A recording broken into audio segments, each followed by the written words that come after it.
Good morning! It is day 25, and I'm excited because we don't have any big plans today. That's nice. That's nice. I'm going to try and get a lot of stuff done around the house, as well as a lot of reading. I have a lot of Jade Legacy to do. I was reading quite a bit last night, and I made some decent progress, but then I was getting a really bad headache, so I just went to sleep. In the meantime, Mom's here because I finished your sunset book. The Kingdom Over the Sea, which was my sunset book. This is about a kingdom, a magical kingdom, where there's a lot of sorcerers until the king and his viceroy decide to destroy all of them. And so we enter with the little girl in the story at the age of 12, where she goes back to this magic city and has seen all of the witches and sorcerers fleeing for their lives because the king is trying to kill them all. I really liked it. I'm going to give it a 4. I give 4s to all my good ones. This was really fun to read. I read it in one day. Yeah, you did. You read it really fast. Yeah. I liked the little girl. I liked the sorcerers. I liked all the good guys. I hated the bad guys. So Mom hates villains. It's going to be a series. This that says the next book is due 2024. So sometime this year the next book will come out. So it wasn't quite a cliffhanger. It had a nice ending. But you know that it's not the end, that there has to be more story because we still haven't figured out if the sorcerers are going to come back into their magic again and if the king's going to let them, or, hey, kill the king. No, not very nice, huh? It's a middle grade, Ma. I know, you're right. So there's death in here. Why was it 4-star, not 5-star? It dragged a little bit. Not a lot. And the ending, like I said, was a good ending for this first book in the series, and it does leave you waiting to read the second one. I would love to read the second one because I do want to find out what happens to this kingdom. Before you roll, you have to color in your thing. Oh, I do. You're right. Sunset. That was Sunset. Oh, yes. We're doing pretty good here. I've got... Meaning you. Meaning you. Oh, me and my dragon. Yes, you and your dragon. I still only have one filled out. Well, you've got so many things to read, and luckily, I'm just reading for this summer bingo. I know. Once I get some of my books read, then I'll be able to fill out. Okay. What are you going to do next? I don't know, but look, I've already got 3 books and one... I know, and you have possibility for bingo that way or that way. 20. Okay. So 1, 2, 3, 4, 5, 6, 7, 8, 9, 10, 11, 12, 13, 14, 15, 16, 18, 19, 20. And if it's already marked, I'm going to the next one. Road trip. I landed on Road Trip, and Amy found me this really good road trip called Clean Getaway by Nick Stone. And it's about a young boy and his grandmother who jump in the van or trailer. Well, it's cute. It's right here. And they go on a road trip. So I'm excited. I read the synopsis and it sounds really good. So road trip. Yeah, I was supposed to read it for something recently, and I think it was one of the books I was going to read for William, but I didn't end up getting a chance to read it. I think I was supposed to read it for something else, and I just didn't. It's, one of those books that I wanted to read but didn't get a chance to read. Well, now I get to read it. Yeah. I always read the books before you. You do. I couldn't possibly read it before you got a chance to read it.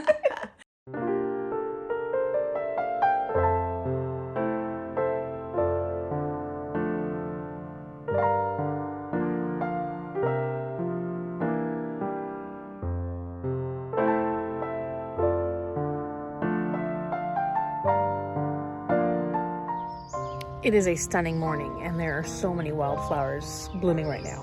Just little teeny ones, little teeny happy little flowers. And it's a gorgeous, gorgeous day.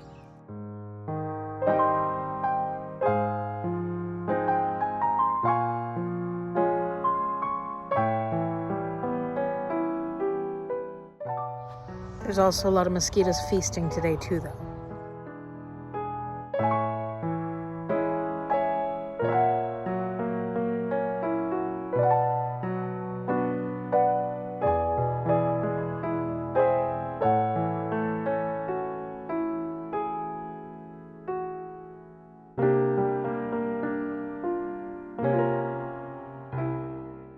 What'd you think, Mama? I'm done in only a couple of hours. But it was a great book. I'm going to give it a 5. It made me cry. Yes, you were crying. But I learned a lot of things. Like, I learned what a green book was. I had no idea there was really such a thing.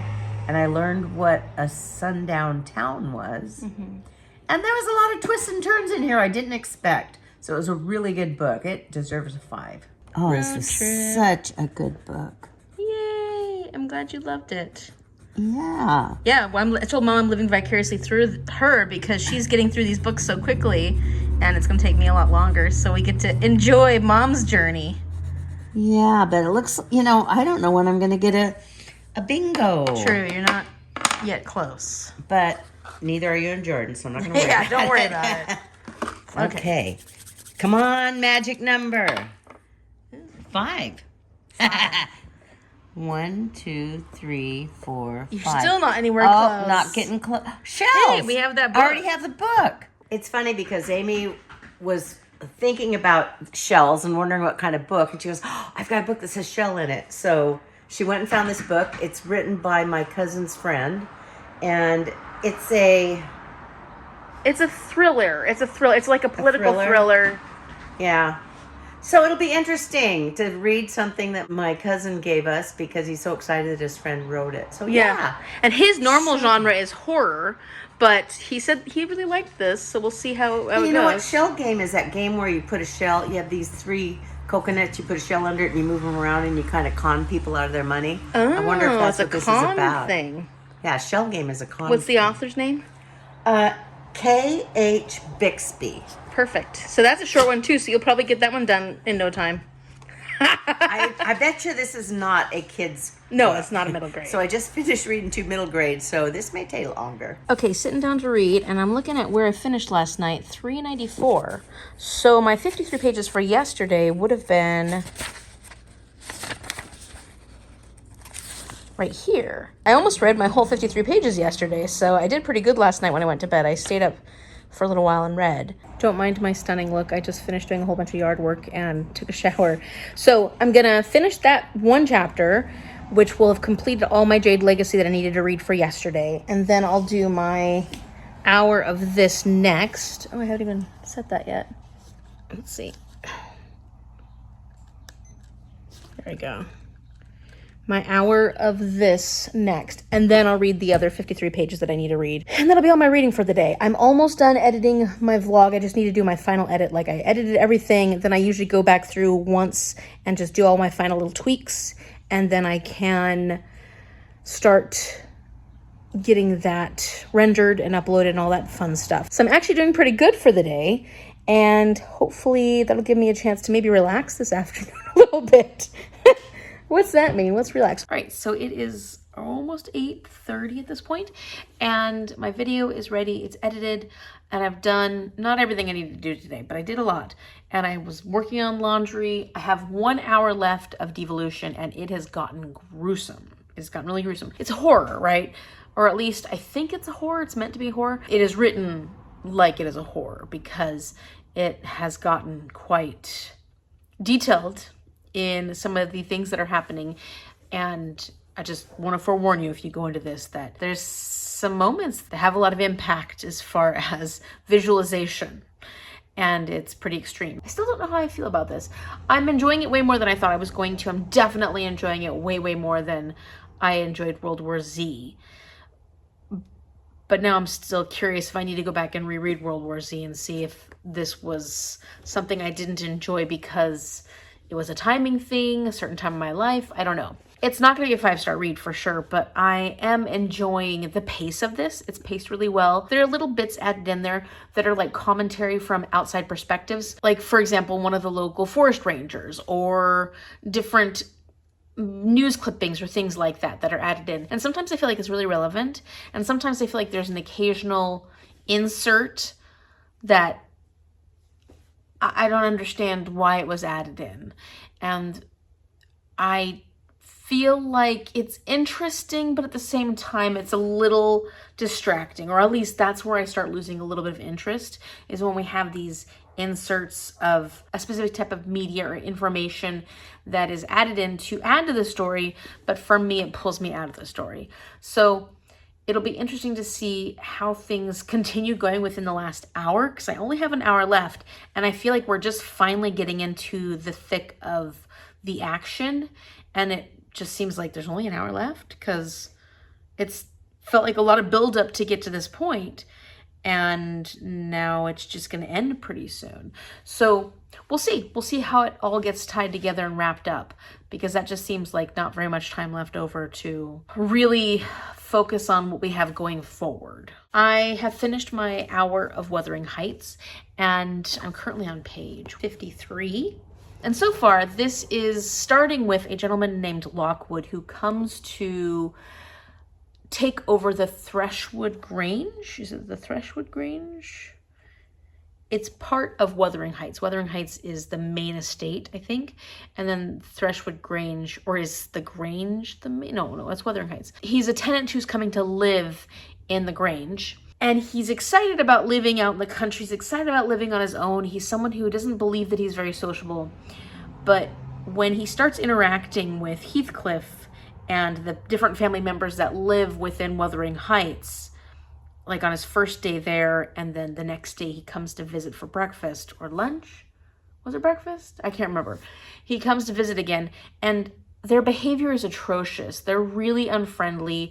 They're really unkind, really unkind. They do not welcome him whatsoever. In fact, they're disgusted by him because he's making these assumptions. And I agree. He is making a lot of assumptions that he should be accepted within their society. Like, he just comes, hey, I'm coming for breakfast. And he doesn't really give them a chance to invite him or anything like that. But I guess at that time, socially, that would have been fairly normal behavior, where you would just accept the person who is almost not a guest, but he's new to the location. You'd accept him to your house and have social conversations with him and stuff. But he finds the opposite to be true. Everybody is awful in the house in Wuthering Heights.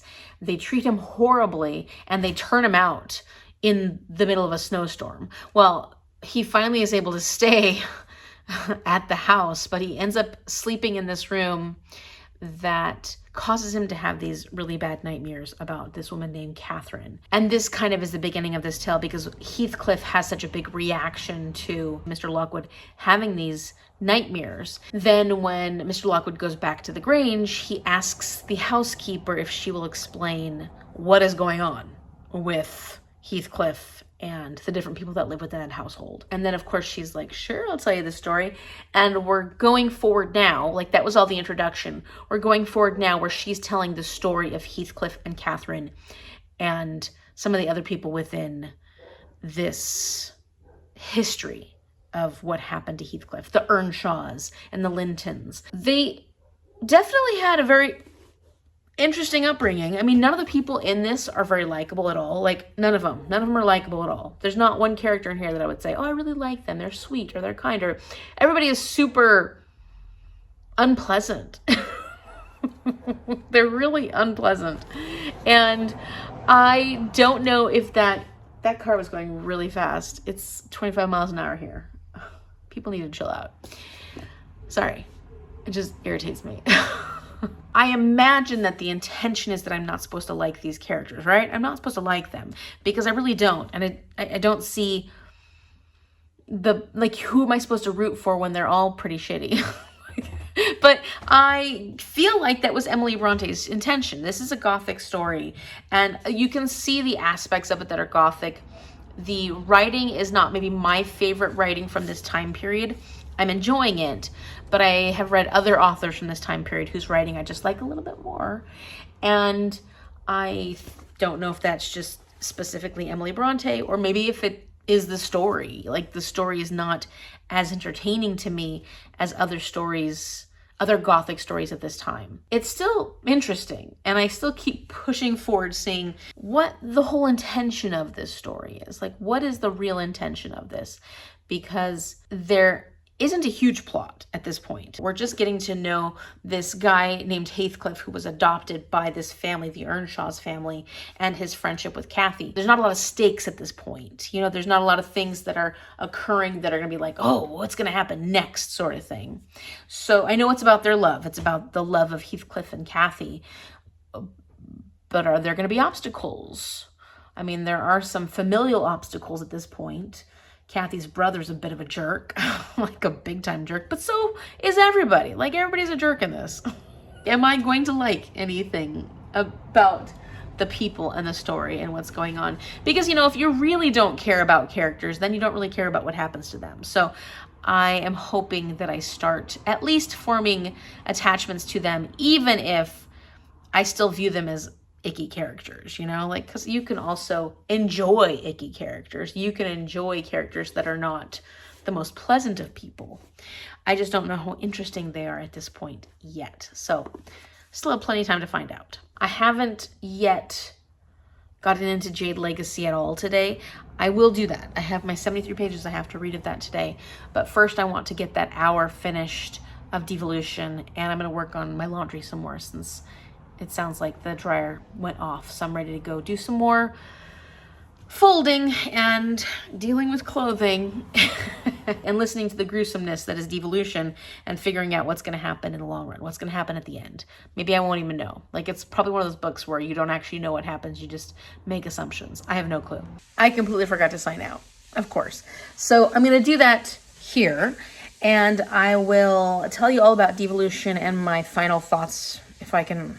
I still don't know what I want to say about that book tomorrow on my day 26 vlog. I can't believe it's already 26. Also, I was thinking I forgot to add this in my last vlog, but I would love to hear in the comment section down below, what is one classic novel, maybe even a most popular classic novel that you DNF'd or you just absolutely could not stand that everybody else loved? Also, what's a classic novel that other people didn't like, or a lot of people didn't love, or had a lot of mixed opinions on that you really loved? Love to hear some of your thoughts about classic novels, because I'm generally a big fan and I like to read books that have significance and have had significance for such a long time for various reasons, because they were really important to the time that they were written.